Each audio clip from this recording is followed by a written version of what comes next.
Hi, my name is Jeremy Rembert. I am the founder of Everyday Educator from Chicago, and my anticipated graduation date is spring of 2027.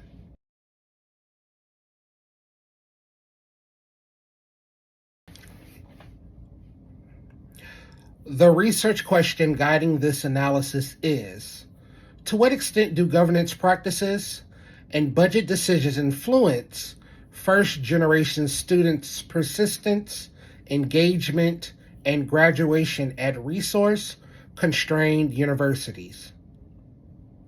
This question matters because first generation students depend heavily on institutional support systems that are shaped directly by governance choices and the allocation of financial resources.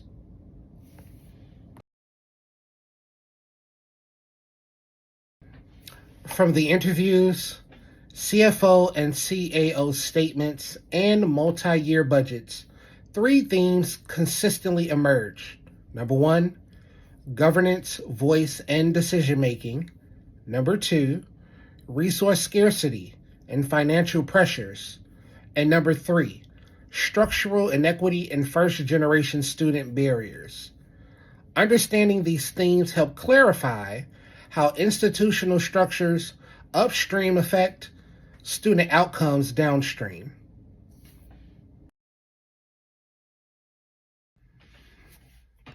Theme 1 addresses how universities make decisions and whether those decisions reflect the voices of faculty, staff, and students.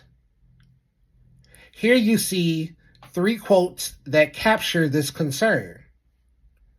These statements reveal a governance culture where decision making can become disconnected from those who directly support student learning. For first generation students who rely on strong advising, support programs, and coordinated services, limited voice at the governance level can translate into diminished responsiveness. Governance is important, but the impact becomes concrete when we observe how it shapes financial decisions, which leads to theme 2. The second theme centers on the financial realities of resource constrained universities. Here we see the statements that align most with the institution budget's history. For example, the Office of Academic Support experienced a dramatic reduction in fiscal year 2021, a drop from $227,127 to $133,000 before slowly increasing again by fiscal year 2025. Tutoring and student aid lines remained unfunded for multiple consecutive years, despite evidence that these supports directly influence first generation persistence. To better visualize these patterns, the next slide displays a 6-year budget trend.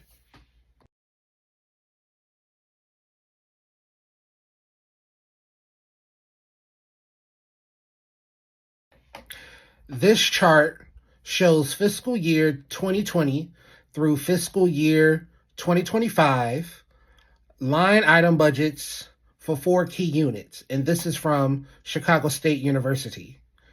These are academic support, learning assistance center, counseling center, and student success initiatives. The trends are clear. Academic support funding fluctuates. Learning assistance remains nearly flat. Counseling experiences significantly reduced, and student success initiatives lack stable investment. These patterns suggest a structural mismatch between student need and institutional resource commitment. This connects directly to theme 3, which addresses the deeper inequities that first generation students bring with them into higher education.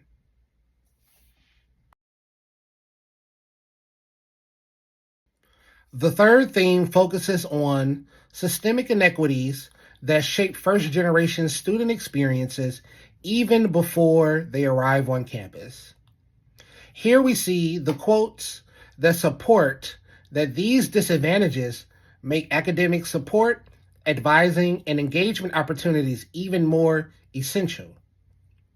When those supports are underfunded, as shown in the budget analysis, these inequities are amplified. With all three themes established, we can now answer the research question.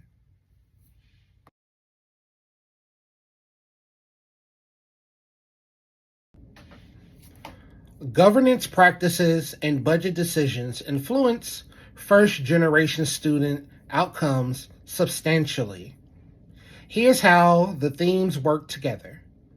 Theme 1 shows that governance often underutilizes faculty and student voice. Theme 2 reveals budgets that chronically underfund core student support units. And Theme 3 demonstrates that first-generation students already face systemic barriers. Because these students depend so heavily on well-resourced academic and support structures, any underinvestment has an outsized effect on persistence, engagement, and graduation. Therefore, the influence of governance and budgeting is not peripheral, it is foundational. Any researcher examining the same interviews, CFO, CAO perspectives, and using multi-year budgets would reasonably arrive at this conclusion. This research reshaped my thinking in two important ways. First, I now understand budgets are moral documents. They reveal institutional priorities more clearly than strategic plans or mission statements. Second, I see governance as a cultural system that sets the tone for trust, transparency, and alignment with student needs. As a professional committed to equity in education, this research strengthens my dedication to advocating for governance and budgeting processes that truly center first-generation students. Thank you.